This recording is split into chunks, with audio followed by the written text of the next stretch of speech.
Bismillahirrahmanirrahim. Assalamualaikum warahmatullahi wabarakatuh. Alhamdulillahi rabbil alamin. Ar-Rahmanir Rahim. Maliki yaumiddin. Summa salatu wassalamu ala rasulihil amin Muhammad ibn Abdullah wa ala alihi wa ashabihi ajma'in wa man sara ala nahjihi ila yaumiddin wa ba'd. Alhamdulillah, kita bersyukur kepada Allah Subhanahu wa taala masih diberikan nikmat sehat dan diberikan taufik untuk melangkahkan kaki kita hadir di majelis ilmu. Tentu ini adalah kenikmatan yang sangat besar, karena orang yang duduk di majelis ilmu banyak sekali keutamaan-keutamaannya. Bahkan Nabi SAW menyebut majelis ilmu dengan taman surga. Nabi SAW bersabda, "Idza marartum biriyadil jannati farta'u." Apabila kalian melewati taman-taman surga, maka mampirlah, bergabunglah. Qalu ya Rasulullah, ma riyadul jannah? Para sahabat bertanya, apa yang dimaksud dengan taman-taman surga itu wahai Rasul sallallahu alaihi wasallam? Kemudian Nabi SAW mengatakan hilaqud dzikr, halaqah dzikir. Halaqah dzikir yang dimaksud adalah majlis yang menjelaskan tentang qala Allah, qala Rasul, menjelaskan tentang hukum-hukum Allah, batasan-batasan Allah Subhanahu wa taala. Pada kesempatan maghrib ini kita lanjutkan kajian kita tafsir surah At-Tin. Tafsir surah At-Tin. Alhamdulillah, di pertemuan sebelumnya kita sudah membaca surah At-Tin dari ayat pertama sampai ayat terakhir, terjemahannya saja. Ya, tetapi tentu dengan mencukupkan diri dengan terjemahan itu tidak memberikan banyak tidak memberikan banyak faidah kepada kita. Ya, dengan kita belajar tafsir maka akan banyak faidah-faidah yang kita dapatkan.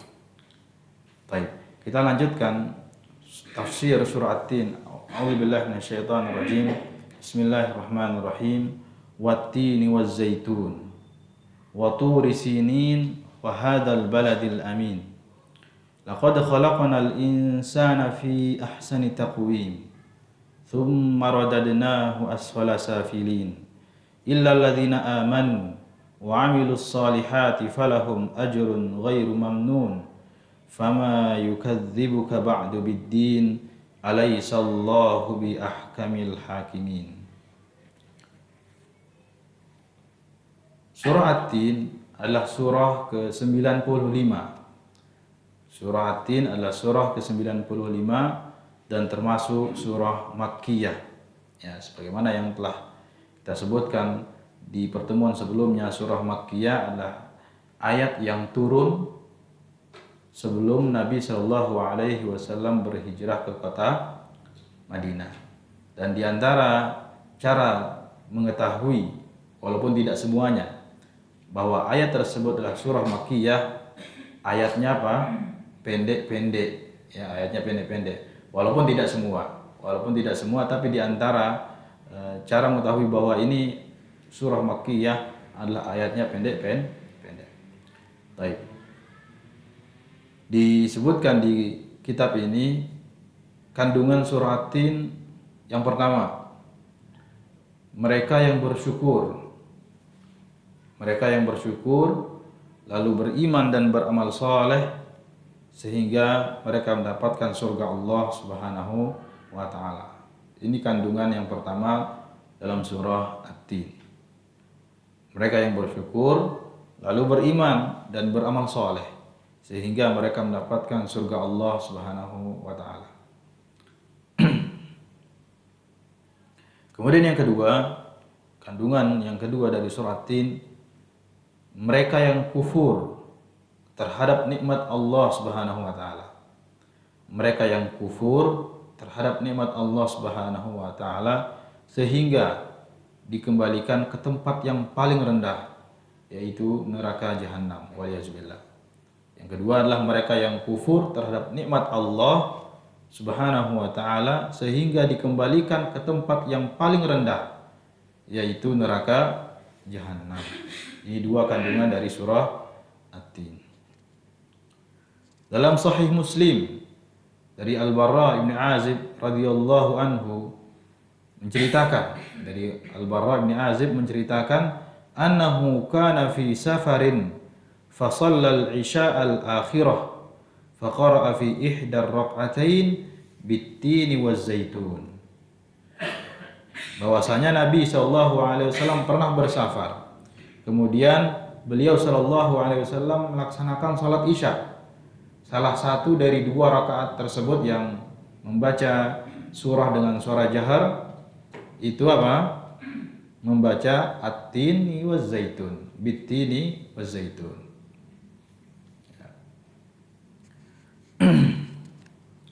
Kita masuk ke ayat pertama. Allah Subhanahu wa taala berfirman, "Wat-tini waz-zaitun." Demi buah tin dan buah zaitun. Di sini Allah Subhanahu wa taala bersumpah dengan buah tin dan buah zaitun. Seperti yang pernah kita jelaskan, kita murajaah. Siapa yang boleh bersumpah dengan selain nama Allah? Hanya Allah. Selain Allah Subhanahu wa taala tidak boleh, ya. Kan enggak boleh ada orang yang bersumpah demi Allah dan demi Rasulullah, enggak boleh. Cukup dengan demi Allah. Karena Nabi sallallahu alaihi wasallam bersabda, "Man halafa bi ghairillah faqad asyrak." Karena siapa yang bersumpah dengan selain nama Allah, maka dia telah berbuat syirik, gitu ya. Dan tentu kita harus menjauhi dosa-dosa syirik dan terus kita berlindung kepada Allah Subhanahu wa taala dari bahayanya dosa syirik. Karena di antara dosa yang membinasakan adalah dosa syirik. Dan bahkan Nabi Ibrahim alaihissalam berdoa supaya dijauhkan dari dosa syirik. Apa doanya Nabi Ibrahim alaihissalam? Wajnubni wa bani an na'budal asnam. Baik. Wat-tini waz-zaitun. Demi buah tin dan buah zaitun. Dijelaskan di kitab ini, buah tin merupakan buah yang tidak dikenal di kota Mekah ataupun Madinah. Ya. Tidak dikenal di kota Mekah ataupun apa? Madinah. Akan tapi tumbuhnya buah tin ini di kota Syam, ya, Suriah, Palestina, itu tempat tumbuh apa? Buah tin ini. Jadi tidak ada di kota Mekah ataupun Madinah.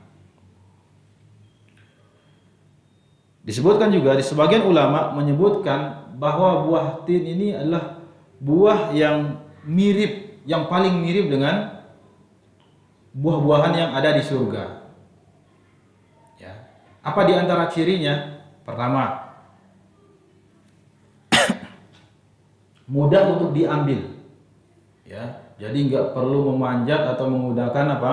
Tenaga yang besar untuk mengambil buah tin ini. Dengan mudah dia ambil. Di antara ciri buah-buahan yang ada di surga apa? Mudah untuk diambil. Kemudian yang kedua, buah tin ini juga semuanya bisa dimakan. Nggak perlu dikupas dulu atau ada bijinya yang perlu dibuang dulu kemudian dimakan. Enggak, semuanya bisa dimakan dari buah tin tersebut, hatta kulitnya. Nah, ini di antara ciri apa?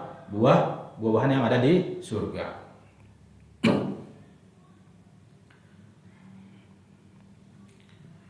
Wat-tini waz-zaitun. Allah juga bersumpah dengan buah zaitun. Ya, buah apa? Zaitun. Buah zaitun adalah buah yang diberkahi. Buah yang diberkahi. Disebutkan dalam surah An-Nur ayat ke-35. Disebutkan dalam surah An-Nur ayat ke-35, Allah Subhanahu wa taala berfirman, "Al-misbahu fi zujajah."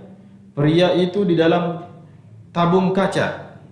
Az-zujajatu ka'annaha kaukabun durriyyun yuqad min syajaratin mubarakatin zaitunatin la syarqiyyatin wala gharbiyyah yakadu zaituha yudhi'u walau lam tamsashu nar.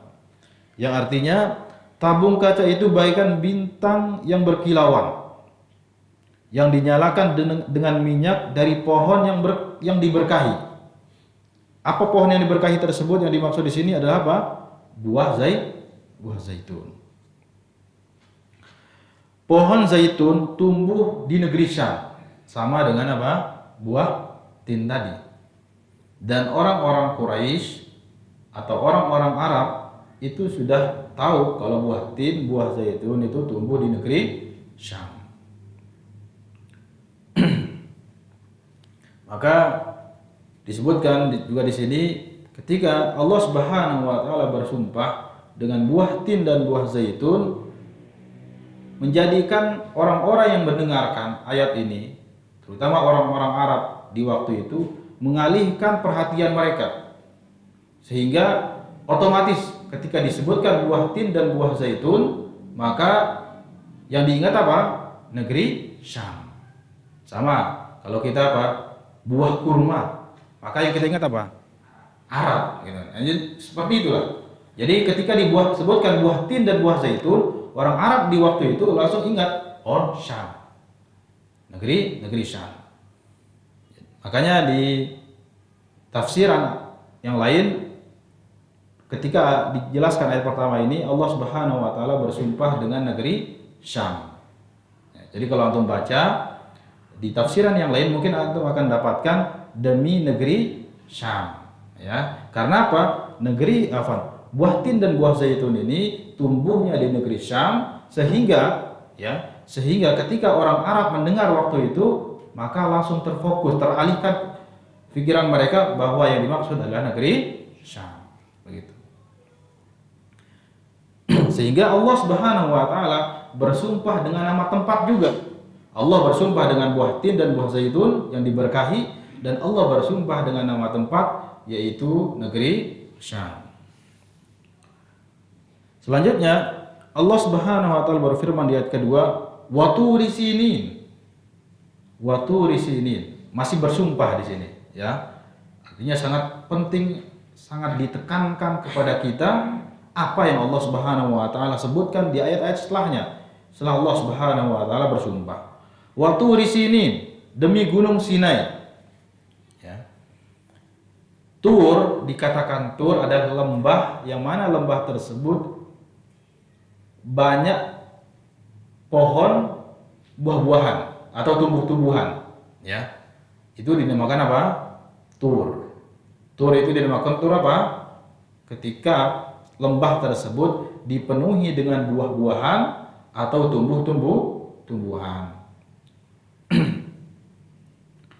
Yang dimaksud di sini adalah tumbuh-tumbuhan yang hijau dan pepohonan. Ya, itu namanya Tur. Adapun sini adalah Sinai, ya, gunung Sinai. Ini juga mengisyaratkan akan tempat. Tempat apa ini? Tempat Nabi Musa alaihissalam berbicara dengan Allah Subhanahu wa taala. Jadi ketika disebutkan Turi Sinin, teralihkan fokus mereka langsung mengingat siapa? Nabi Musa. Dan seperti yang kita sudah jelaskan di surah An-Nazi'at, ya, di surah An-Nazi'at, bahwasanya semua orang Arab itu mengetahui kisahnya siapa? Nabi Musa. Tidak ada yang enggak tahu. Dan Allah Subhanahu wa taala banyak membawakan kisah Nabi Musa dalam Al-Qur'an sebagai pengingat bahwa kalau kalian membangkang atas perintah Allah Subhanahu wa taala, maka nasib kalian akan sama seperti dulu orang-orang yang membangkang kepada Nabi Musa. Begitu. Wa turi sinin. Di sini Tur Sinin adalah tempat Nabi Musa alaihissalam berbicara dengan Allah Subhanahu wa taala. Bersumpah juga dengan tempat di sini, yaitu tempat Turi Sinin. Selanjutnya ayat ketiga, wa hadzal baladil amin. Kota Makkah, ya. Wa hadzal baladil amin, dan demi kota Makkah yang aman ini. Dan demi kota Makkah yang aman ini. Ini diantara dalil ulama yang mengatakan bahwa ini adalah apa? surah Makkiyah. Inilah surah Makkiyah mana yang menunjukkan firman Allah Subhanahu wa taala, wa hadzal baladil amin. Gitu. Ada enggak surah Madaniyah yang mana ayat tersebut pendek-pendek? Apa contohnya? Idza jaa nasrullahi wal fath wa ra'aitan nasa yadkhuluna fi dinillahi afwaja fasabbih bihamdi rabbika wastaghfir innahu kana tawwaba. Apalagi? Inna a'tainakal kautsar. Jadi kita sebutkan di awal, enggak semua ayat pendek itu surah Makkiyah ya, tapi ada beberapa surah pendek yang surah tersebut adalah surah Madaniyah. Tapi cara mengetahui, di antara cara mengetahui surah Makkiyah adalah di antaranya apa? Ayatnya pendek. Baik. Wa hadzal baladil amin, dan demi kota Makkah yang aman ini. Ya. Kota Makkah adalah tempat yang diturunkannya wahyu oleh Allah Subhanahu wa taala. Wahyu Allah, diturunkan wahyu Allah untuk Nabi Muhammad sallallahu alaihi wasallam. Sebagian ulama berpendapat bahwa maksud Allah bersumpah dengan buah tin dan buah zaitun adalah tempat tumbuhnya buah tin dan buah zaitun. Ya. Jadi tadi kita sebutkan buah tin dan buah zaitun, yang dimaksud adalah apa? Tempat tumbuhnya buah tin dan buah zaitun, yaitu apa? Negeri Syam. Oleh karena itu dalam surah ini Allah bersumpah dengan tempat-tempat. Ya, jadi 3 ayat, dari ayat pertama sampai ayat ketiga Allah bersumpah dengan tempat-tempat. Yang pertama, tempat apa?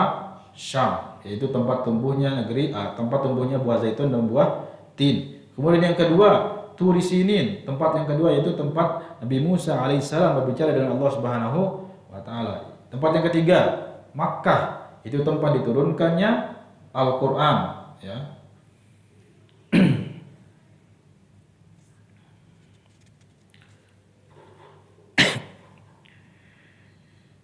Pada ayat ini Allah bersumpah dengan kota Makkah. Ya. Kota Makkah merupakan kota suci yang keamanannya dijamin oleh Allah Subhanahu wa taala. Inna Ibrahim harrama Makkah wa inni haramtul Madinah, kata Nabi sallallahu. Inna Ibrahim, sungguhnya Nabi Ibrahim menjadikan kota Makkah sebagai kota haram. Wa inni haramtul Madinah, dan sungguhnya aku menjadikan Madinah sebagai kota yang haram juga. Ayat surah Al-Imran ayat 97 Allah berfirman, "Wa man dakhalahu kana amina." Barang siapa yang masuki Baitullah, amanlah dia. Bahkan surah Makkah ini sudah menjadi kota aman dari zaman dahulu, dari zaman jahiliyah. Ada seseorang yang orang tersebut ayahnya dibunuh oleh orang yang sedang masuk kota Makkah. Ada pemuda yang ayahnya dibunuh dan didapatkan orang yang membunuh tersebut di mana? Di Makkah. Tapi karena Makkah ini adalah kota yang aman, yang diharamkan di sana untuk berperang, dia nggak jadi membunuh orang tersebut. Padahal dia sudah apa? Sudah dendam, ingin membunuh orang yang membunuh ayahnya, tapi orang tersebut sedang berada di Makkah sehingga nggak jadi dibunuh. Itu di zaman apa? Jahiliyah. Tapi ada waktu dibolehkan membunuh di kota Makkah tersebut, kapan? Ketika Fathu Makkah dan Nabi SAW akan membunuh yang bernamanya Ibnu Khattal di waktu tersebut doang. Setelah itu kembali ke haraman bahwa tidak boleh membunuh di kota Makkah. Bahkan pohon pun nggak boleh ditebang, ya, saking amannya kota Makkah. Yang menjamin keamanannya siapa? Allah Subhanahu wa taala.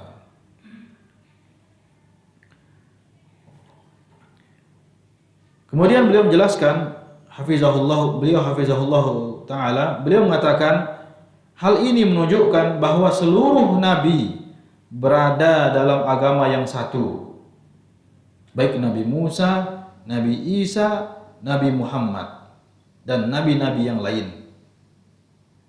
Semua ayat ini di negeri Syam, nabi siapa yang diutus di sana? Di antaranya Nabi Isa. Nabi Isa. Kemudian di mana? Di Tur Sinin, nabi siapa? Musa. Kemudian di Mekah Nabi Muhammad. Kemudian beliau mengatakan ini menunjukkan bahwa semua nabi agamanya satu. Baik itu Nabi Isa, Nabi Muhammad dan nabi-nabi yang lain. Nabi SAW bersabda, wal anbiya'u ikhwatun li'allat ummahatuhum syatta wa dinuhum wahid. Para nabi itu adalah saudaranya seayah walaupun ibu mereka berlainan. Ummahatuhum syatta, walaupun ibu mereka berlainan, wa dinuhum wahid, dan agama mereka adalah satu. Agama mereka itu, agama para nabi itu satu, mentauhidkan Allah Subhanahu wa taala. Walaupun ya syariatnya berbeda-beda, syaratnya berbeda-beda, akan tetapi para nabi semua meyakini Allah itu esa. Apa di antara contohnya syariatnya yang berbeda? Di zamannya Nabi Musa, orang bertaubat bagaimana? Bunuh diri. Di syariatnya Nabi Muhammad boleh nggak bunuh diri? Nggak boleh, haram hukumnya. Ya. Kemudian zaman dahulu sebelum datangnya Nabi SAW ada syariat namanya apa? Puasa wisol. Syariat Nabi Muhammad SAW nggak boleh. Apa itu di antara cirinya puasa wisol? Orang yang dia hanya boleh makan di waktu maghrib saja. Tidur dia di waktu maghrib, nggak boleh dia makan setelah itu. Ya, lanjut, dan nggak ada sahur. Di zaman dulu, sebelum datang syariat Nabi Muhammad SAW, nggak ada syariat apa? Sahur. Nggak ada syariat sahur. Dan banyak sekali syariat-syariat zaman terdahulu sebelum datangnya Nabi Muhammad SAW. Akan tapi ingat, dinuhum wahid, yaitu agama mereka satu, keyakinan mereka satu, yaitu Allah itu esa. Pelajaran penting pada ayat pertama sampai ayat ketiga ini. Yang pertama, para ulama mengatakan maksud menyeru satu kalimat adalah seluruh agama para nabi menyerukan kepada tauhid dan akidah yang sama. Seluruh para nabi menyerukan kepada tauhid dan akidah yang sama. Akan tetapi syariatnya berbeda-beda. Dalilnya dalam Al-Qur'an surah Al-Maidah ayat 48. Surah Al-Maidah ayat ke-48, Allah Subhanahu wa taala berfirman, "Likullin ja'alna minkum syir'atan wa minhaja." Untuk setiap umat di antara kamu kami berikan aturan dan jalan yang terang. Ya, ini dalilnya bahwa semua nabi itu apa? Menyeru kepada tauhid dan akidah yang sama, akan tapi syariat yang berbeda-beda. Surah apa tadi? Al-Maidah ayat 48. Semua nabi adalah muslim karena kembali kepada tauhid dan akidah yang sama. Semua nabi adalah muslim karena kembali kepada tauhid dan akidah yang sama. Barang siapa yang meyakini bahwa Yahudi yang sekarang atau Nasrani yang sekarang dan Islam adalah agama yang sama, atau ada orang yang beranggapan orang Yahudi sekarang kemudian Nasrani sekarang dan Islam itu adalah agama yang sama, maka ini adalah keyakinan yang batil. Kenapa? Tadi kita sebutkan di awal, para nabi dan para rasul itu menyeru kepada akidah yang sama. Apa akidah yang sama itu? Allah itu esa. Jadi kalau ada orang yang menganggap ini sama tapi mengatakan bahwa Allah Tuhan itu lebih dari satu, maka apa? Tidak dibenarkan dan menyelisihi apa yang difirmankan oleh Allah Subhanahu wa taala. Telah kita sebutkan juga di surah Al-Fajr, ya. Ada para ulama menjelaskan definisi dari Islam itu. Apa itu? al-istislamu lillahi bit-tauhid wal inqiyadu lahu bit-tha'ah wal bara'atu minasyirki wa ahlihi. Al-istislamu lillahi bit-tauhid, berserah diri kepada Allah Subhanahu wa taala. Bagaimana bentuk berserah diri kepada Allah Subhanahu wa taala? Bit-tauhid, dengan mentauhidkan Allah. Ya. Kalau dia enggak mentauhidkan Allah, berarti belum berserah diri kepada Allah. Al-istislamu lillahi bit-tauhid wal inqiyadu lahu, tunduk kepada Allah Subhanahu wa taala. Bagaimana bentuk tunduk kepada Allah Subhanahu wa taala?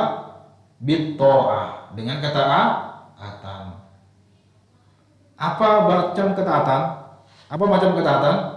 Menjalankan perintah Allah, menjauhi larangan Allah. Dia enggak melakukan perbuatan dosa karena dilarang oleh Allah Subhanahu wa taala. Taat orang itu. Dia melakukan kebaikan karena diperintahkan oleh Allah. Taat orang itu. Jadi bentuk tunduknya kepada Allah adalah dia mentauhidkan Allah. Al-istislamu lillahi bit-tauhid wal inqiyadu lahu bit-tha'ah wal bara'atu minasyirik, dan berlepas diri dari syirik wa ahlihi, dan pelaku kesyirikan.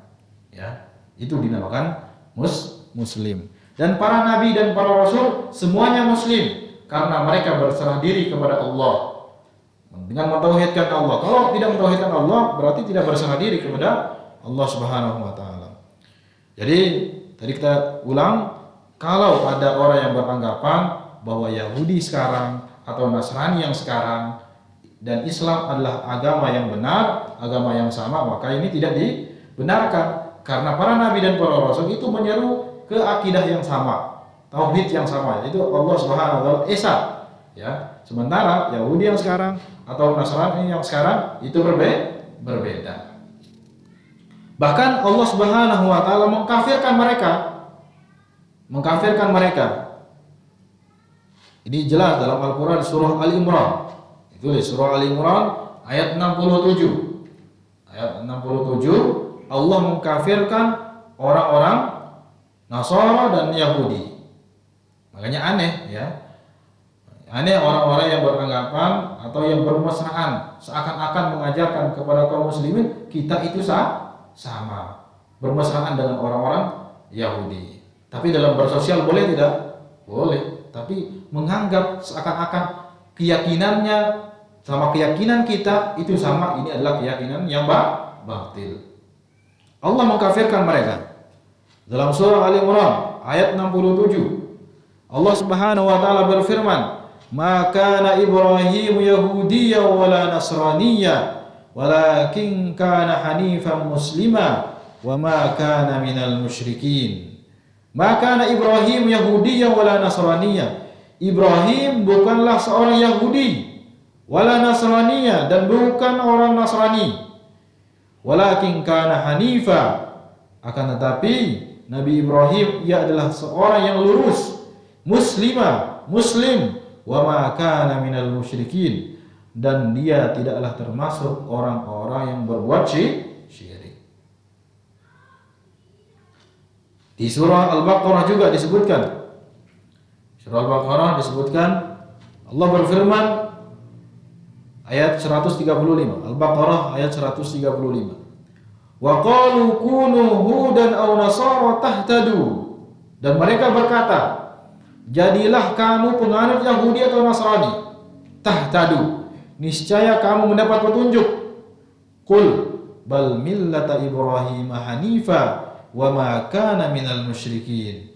Katakanlah, tidak, tetapi kami mengikuti agama Ibrahim yang lurus, dan dia termasuk golongan orang-orang yang dan dia tidak termasuk golongan orang yang mempersekutukan Allah Subhanahu wa taala. Menganggap seluruh agama itu sama dan membenarkan semuanya adalah propaganda orang-orang liberal. Ya. Mereka mengatakan bahwa surga bukan hanya milik orang Islam, melainkan Yahudi dan Nasrani. Ya, ini merupakan propaganda orang-orang liberal. Jadi surga itu bukan hanya milik orang Islam saja, tapi juga milik orang Yahudi, milik orang Nasrani, dan agama-agama yang lainnya. Kalau misalkan benar perkataan demikian, untuk apa Allah Subhanahu wa taala mengutus Nabi Muhammad SAW? Ya, kalau semuanya benar ini, untuk apa Untuk apa diturunkan Al-Quran? Untuk apa Allah Subhanahu wa Ta'ala mengkafirkan orang Yahudi dan Nasrani? Kalau semua agama itu mendapatkan apa? Surga. Yang berhak mendapatkan surga siapa? Orang yang mengesahkan Allah Subhanahu wa Ta'ala. Bahkan di dalam surah Al-Maidah ayat 72 sampai 73, Allah Subhanahu wa Ta'ala berfirman, "Laqad kafara alladziina qalu innallaha huwal masih ibnu Maryam." Sungguh telah kafir orang-orang yang berkata, sungguhnya Allah itu dialah Al-Masih putra Maryam. Wa qala al-Masih ya bani Israil a'budullaha rabbi wa rabbakum innahu may yusyrik billah faqad harramallahu alaihi al-jannah wa ma'wahu an-nar wa ma lil-zalimin min ansar. Wa qala al-Masih, dan Al-Masih berkata, yaitu Nabi Isa, disebutkan oleh Allah Subhanahu wa Ta'ala, ya bani Israil, wahai bani Israil, u'budullah, sembahlah Allah Subhanahu wa Ta'ala, rabbi wa rabbakum, Rabbku dan Rabb kalian. Innahu may yusyrik billah, sungguhnya barang siapa yang menyekutukan Allah, faqad harramallahu alaihil jannah, maka Allah akan mengharamkan baginya apa? Surga. Wa ma'wahun nar, dan tempat kembalinya adalah neraka. Wa ma lizzalimina min ansar, dan tidak ada seorang penolong pun bagi orang-orang zalim itu. Laqad kafara alladziina qalu innallaha tsalitsu tsalatsa, dan sungguh telah kafir orang-orang yang mengatakan innallaha tsalitsu tsalatsa. Allah adalah apa? Salah satu dari yang tiga. Kafir mereka yang mengatakan demikian. Wa ma min ilahin illa ilahun wahid, dan padahal tidak ada Tuhan yang berhak disembah selain Tuhan yang esa. Wa illam yantahu amma yaqulun, kalau tidak mereka berhenti dari perkataan mereka tersebut, dari persangkaan mereka tersebut, la yamassannal ladzina kafaru minhum adzabun alim, maka akan diberikan azab yang sangat pedih kepada orang-orang kafir. Bahkan ditegaskan kembali di dalam satu hadis Nabi SAW, hadis yang sahih, diriwayatkan oleh Imam Muslim. Nabi SAW bersabda, "Walladzi nafsu Muhammadun biyadihi," demi zat yang jiwa Muhammad ada di tangannya, "la yasma'u bi ahadun min hadhihi al-ummah yahudiyyun wala nasrani." Tidak ada seorang pun dari umat ini yang mendengar seruanku, Yahudiyun wala Nasrani, baik itu orang Yahudi ataupun orang Nasrani, summa yamut, kemudian dia meninggal dunia, walam yu'min billadzi ursiltu bihi, dan tidak beriman dengan apa yang aku diutus dengannya, illa kana min ashabin nar, kecuali dia menjadi penghuni neraka. Jadi di antara misi dakwah Nabi SAW itu apa? Memberikan pemahaman kepada umat bahwa hanya Allah yang esa, hanya kepada Allah kita beribadah. Dan semua agama di muka bumi ini kecuali Islam itu mengajarkan kesyirikan, menyekutukan Allah. Coba contoh sebutkan agama yang ada di dunia ini apa? Nasrani jelas, Yahudi, ya. Apa perkataan orang Yahudi? Wa qalatil yahudu Uzair bin Allah, disebutkan dalam surah At-Taubah. Uzair itu anak Allah Subhanahu wa Ta'ala, kata mereka, disebutkan dalam surah At-Taubah. Dan kita harus memahami dan meyakini dan harus bangga dengan keislaman kita, karena Allah Subhanahu wa Ta'ala berfirman, "Innad dina 'indallahil Islam." Sungguhnya agama di sisi Allah adalah Islam. Bahkan di ayat yang lain dalam surah Al-Imran ayat 85 Allah berfirman, "Wa may yabtaghi ghairal islami dina falan yuqbala minhu wa huwa fil akhirati minal khasirin." Dan barang siapa yang mencari agama selain agama Islam, falan yuqbala minhu, dia tidak akan diterima di akhirat, wa huwa fil akhirati minal khasirin, dan dia termasuk orang-orang yang rugi. Kita lanjut ke ayat berikutnya, ayat keempat. Allah berfirman, laqad khalaqnal insana fi ahsani taqwim. Sungguh kami telah menciptakan manusia dalam bentuk yang sebaik-baiknya.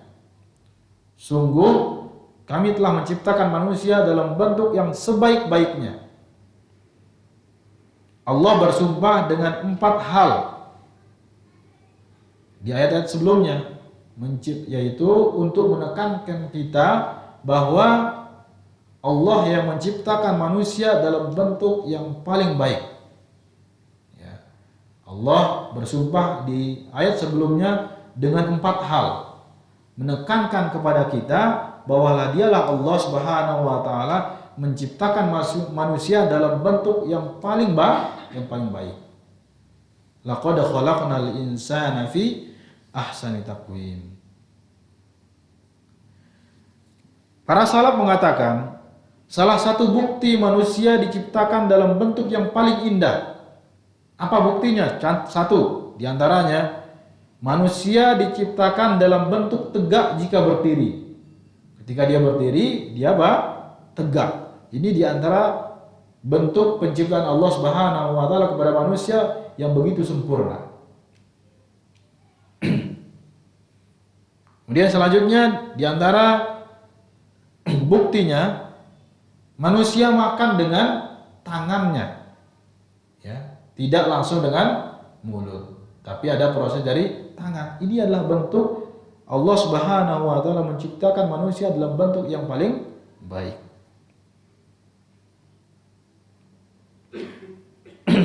Bahkan tangan juga disebutkan difungsikan untuk banyak hal yang tidak dapat dilakukan oleh hewan. Allah juga menjadikan manusia memiliki akal yang cerdas. Hal ini berbeda dengan hewan yang tidak memiliki cerdas dan sepintar manusia. Begitu juga Allah Subhanahu wa taala memberikan kepada kita itu apa? Lisan, berbicara dan seterusnya. Ini diantara bentuk penciptaan Allah yang paling baik kepada manusia.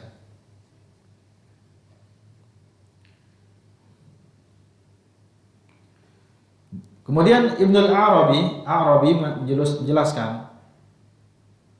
menjelaskan sisi lain dari kesempurnaan manusia, yang bukan hanya sempurna tubuhnya, tetapi juga sempurna akhlaknya. Ibnul Arabi rahimahullah berkata apa? Laisa lillahi ta'ala khalqun huwa ahsanu minal insan. Tidak ada ciptaan Allah yang lebih indah daripada manusia. Fa innallaha khalaqahu hayyan 'alima. Sungguhnya Allah menciptakannya hidup, 'alima, berilmu, qadira, berkehendak, muridan mutakallima, berkehendak berbicara, sami'an, mendengar, basiran, melihat, mudabbira, mengatur, hakiman, dan bijak. Itu semua diciptakan oleh Allah Subhanahu wa taala kepada kita. Wa hadhihi sifatur rabb. Dan ini semua ada pada sifat Allah Subhanahu wa taala.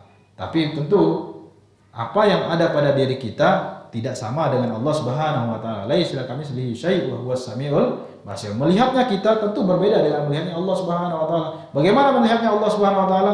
Wallahu taala alam. Hanya Allah yang tahu. Kemudian berbicaranya Allah, bagaimana berbicaranya Allah Subhanahu wa taala? Allah tidak boleh kita menyamakan diri kita dengan Allah Subhanahu wa taala. Akan tapi apa yang ada pada diri kita ada pada Allah Subhanahu wa taala. Wa hadhihi sifatur rabb. Ini kata Ibnul Arabi. Ibnul Arabi juga ketika menafsirkan ayat ini yaitu laqad khalaqnal insana fi ahsani taqwim, beliau membawakan kisah ada orang yang bernamanya Isa ibn Musa al-Hashim. Isa ibn Musa al-Hashim. Isa ibn Musa al-Hashim ini memiliki istri yang sangat cantik dan sangat dicintai, ya. Sampai ada perkataan yang berbahaya yang terlontar dari beliau. Beliau mengatakan apa? Wahai istriku, jika kamu tidak lebih indah daripada rembulan, aku akan menceraikan kamu. Wahai istriku, jika kamu tidak indah daripada rembulan, aku akan menceraikan kamu. Sebelumnya, membandingkan orang dengan rembulan itu adalah bentuk takjubnya seseorang atas keindahannya di zaman terdahulu. Ya, misalkan ada orang yang gantengnya luar biasa, kamu seperti rembulan, berarti gantengnya luar biasa. Itulah keindahan orang tersebut. Nah, Isa ibn Musa al-Hashim ini dia mengatakan apa? Kalau kamu tidak indah seperti rembulan, maka aku akan menceraikan kamu. Istrinya nggak pede. Saya itu nggak cantik lah, nggak seperti nggak seindah dengan apa? Rembulan. Akhirnya dia berprasangka bahwa telah jatuh talaknya, dan Abu Isa ini menyesali perkataannya tersebut karena dengan perkataan tersebut telah menjatuhkan talak kepada istrinya, ya, seperti itu. Kemudian disampaikanlah kepada Abu Ja'far al-Mansur masalah itu. Disampaikan ke Abu Ja'far al-Mansur, dan Abu Ja'far al-Mansur memanggil para fuqaha, orang-orang yang ahli fikih. Dan disebutkanlah masalahnya Isa bin Musa al-Hashim ini seperti ini. Akhirnya para fuqaha tersebut mengatakan apa? Jatuh talaknya. Karena tadi mengatakan apa? Istrinya tidak lebih indah dari rembulan. Kecuali Abu Hanifah. Imam Abu Hanifah mengatakan tidak jatuh talaknya. Justru istrinya jauh lebih indah dari apa? Rembulan. Kenapa? Istrinya apa? Manusia. Dan Allah Subhanahu wa taala berfirman apa? Laqad khalaqnal insana fi ahsani taqwim. Jadi rembulan itu tidak sebanding dengan apa? Manusia. Jadi manusia jauh lebih indah dibandingkan apa? Rembulan. Jauh lebih sempurna dibandingkan apa? Rembulan. Jadi walaupun dia nggak pede, misalkan tadi istrinya nggak merasa cantik, akan tetapi dia manusia, dan manusia adalah lebih baik, lebih bagus ciptaannya dibandingkan apa? Rembulan. Sehingga walaupun tidak cantik, dia jauh lebih baik daripada rembulan, sehingga tidak jatuh talaknya, dan sehingga dia kembali ke istrinya tadi.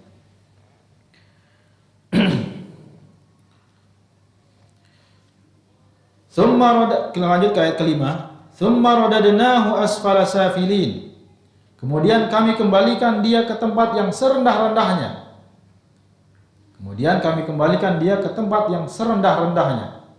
Di sini ada dua maknanya. Yang pertama, kembali akalnya seperti anak kecil, yaitu pikun.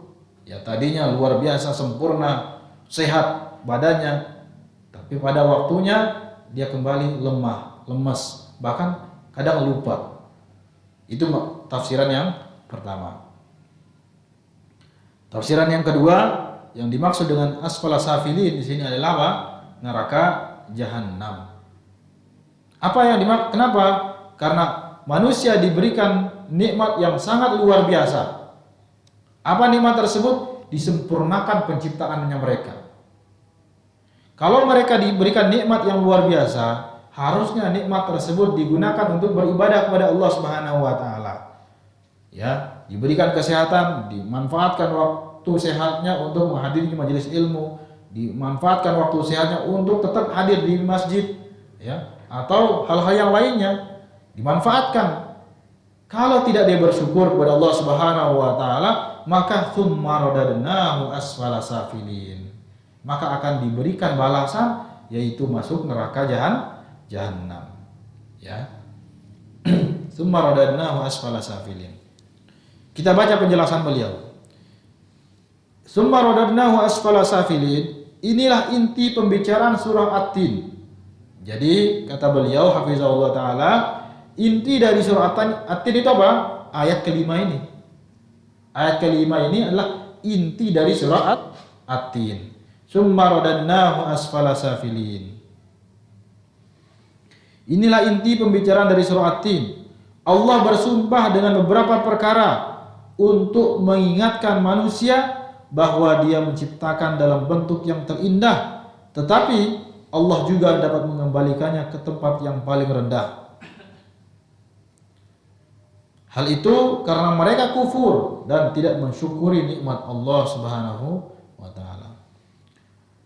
Ada dua pendapat di kalangan para ulama tentang tafsiran makna asfala safilin. Yang pertama, pendapat ini diambil atau dipilih oleh Ibnu Jarir At-Tabari. Asfala safilin adalah masa tua. Jadi tempat yang rendah maksudnya adalah kepikunan. Ya, tadi kita sebutkan di awal. Kemudian Allah seolah-olah mengingatkan manusia bahwa mereka telah diciptakan dengan tubuh yang indah dan kuat, akan tetapi kelak manusia akan dikembalikan kepada masa tua yang pikun. Masa pikun adalah masa ketika orang-orang yang sudah tua bersikap seperti seorang anak-anak, mudah lupa, suka marah dan lain sebagainya. Ini pendapat yang pertama dipilih oleh Ibnu Jarir At-Tabari rahimahullahu taala. Hal ini menunjukkan bahwa Allah mengatur kehidupan setiap manusia. Seorang tidak mungkin muda terus-menerus. Allah kelak akan membuatnya menjadi tua, lemah dan pikun. Dia pula lah yang akan membangkitkan manusia setelah mereka meninggal dunia. Kemudian pendapat yang kedua dipilih oleh Ibnu Katsir dan yang lainnya. Yang dimaksud dengan asfala safilin adalah neraka jahanam. Dalam surah ini Allah Subhanahu wa taala menyebutkan orang-orang kafir yang telah diberikan nikmat berupa tubuh yang sehat, akal yang cerdas dan badan yang kuat. Akan tetapi mereka kafir dan tidak bersyukur kepadanya sehingga Allah mengembalikannya mereka ke neraka jahanam yang merupakan neraka yang paling bawah. Kita dengarkan azan mungkin.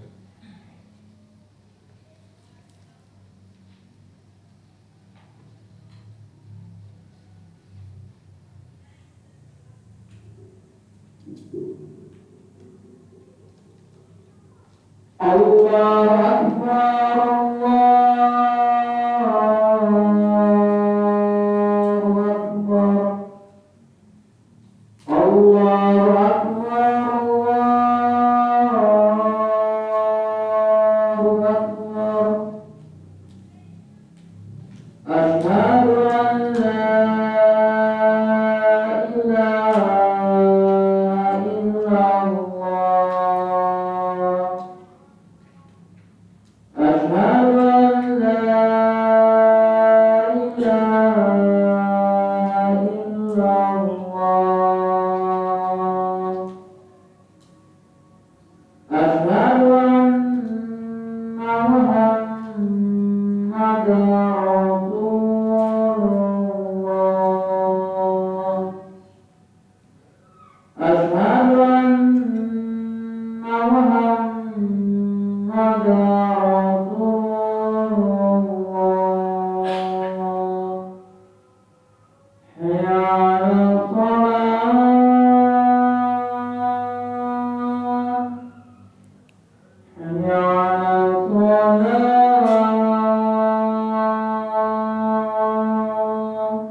ilaha illallah.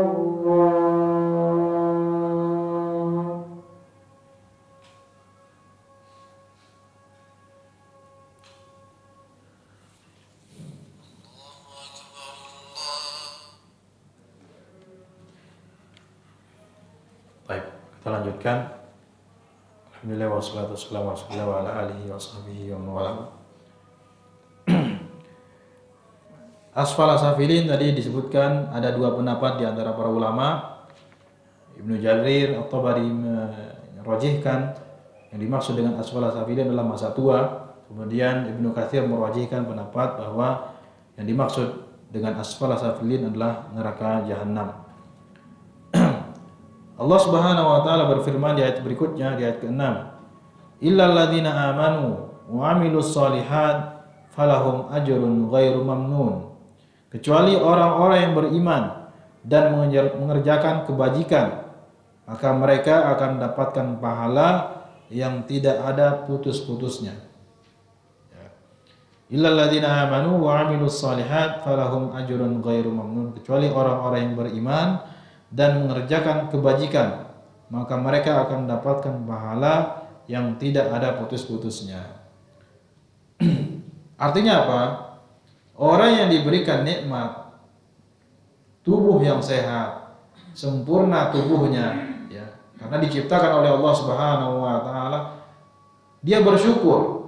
Bagaimana bentuk bersyukurnya? Dia beriman kepada Allah, dia beramal soleh, maka mendapatkan pahala yang tidak ada putus-putusnya.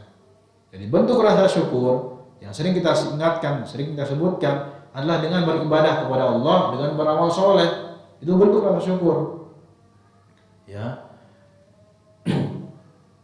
Di surah yang lain, surah Quraisy, Allah berfirman, li'ila fi Quraisy ila fihim rihlatas syita'i was-saif. Li'ila fi Quraisy, kebiasaan orang-orang Quraisy. Apa kebiasaan mereka? Ila fihim rihlatas syita'i was-saif. Kebiasaan mereka bepergian di musim dingin dan musim panas. Dijelaskan oleh ulama tafsir di sana. Ternyata kebiasaan mereka di musim dingin dan musim panas adalah mereka berdagang, berniaga, mencari harta. Nikmat tidak? Nikmat. Setelah itu apa? Falyabudu rabb hadzal bait. Maka beribadahlah kepada Allah, Rabb pemilik rumah ini, yaitu Ka'bah, yaitu kepada Allah Subhanahu wa taala. Dengan beribadah adalah bentuk rasa syukur. Contoh lagi dalam surah Al-Kautsar, tadi kita sebutkan di awal, inna a'tainakal kautsar. Sungguhnya kami telah memberikan kepadamu Muhammad Al-Kautsar. Apa Al-Kautsar? Yaitu telaga Nabi SAW. Nikmat tidak? Nikmat. Apa setelahnya? Inna a'tainakal kautsar fasalli li rabbika wanhar. Maka salatlah kepada Allah Subhanahu wa taala. Fasalli li rabbika wanhar, dan menyembelihlah. Ibadah tidak ini? Ini ibadah. Ketika dia beribadah adalah bentuk rasa syukur atas nikmat-nikmat Allah. Begitu juga di surat ini, ya. Apa nikmat Allah Subhanahu wa taala di sini? Laqad khalaqnal insana fi ahsani taqwim. Bersyukur atas laqad khalaqnal insana fi ahsani taqwim. Bagaimana bentuk rasa syukur kita? Illal ladzina amanu. Itu mereka yang beriman, wa amilus shalihat, dan beramal soleh.